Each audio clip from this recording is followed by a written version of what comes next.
Ay, mga soy. Rago, dimdam nyo na ako na naman soy. Marami nga nagtatanong kung bakit hindi na ako nagpa-vlog. Lalo na dahil senior citizen soy. Senior citizen? Sakit na? Kasal nga pala nila lolo at lolo. Pero huwag kayong malito. Hindi ako nag-chest dyan. Design lang ng tiles yan. Alas 8 pa lang, nasa simbahan na kami. Hindi na nga kami nakapag-almusal. Sabi kasi nila, alas 9 mag-uumpisa yung kasal. Siyempre, alito tuita. Alas 10 na nga kami nag-umpisa dyan. Kaya tigan nyo naman kami maglakad. Ikwami rumerano. Medyo matagal na nga yung video na to, pero upload ko pa rin. Para magkaalaman na kung sino nakaupos na lechon. Mamaya-maya nga dumating na si Lola. Kung sakali mapupunta ko kami, puri ko pang isusunod na kaya, mamurin mo gusto mong kakayamin. Walo may pumisa. Siyempre, bawal tumangki si Lolo. Cherries!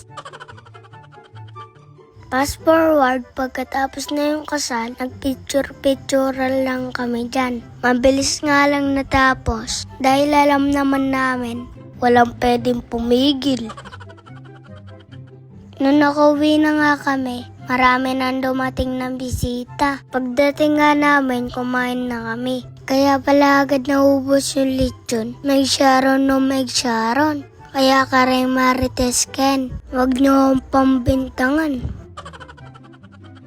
Hindi nga ako mahilig sa lechon na yan. Pero syempre, hindi ko naman itatanggi. Kinandot kong ditak soy. Promise ditak mo.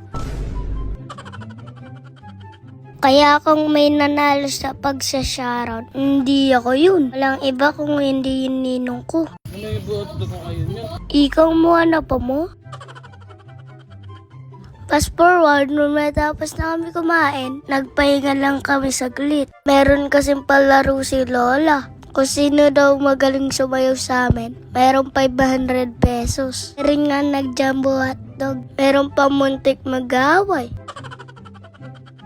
Pero syempre, hindi ako papatalo. Kailan ba yung ikayang papraktisan yan, Soy? Kaso hindi ako nanalo.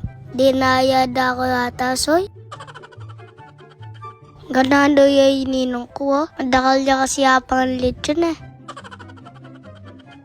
Nung patapos na nga kami, Rogo bala ako iwa mo sin tetera. Kawig niya pala. Kasi yan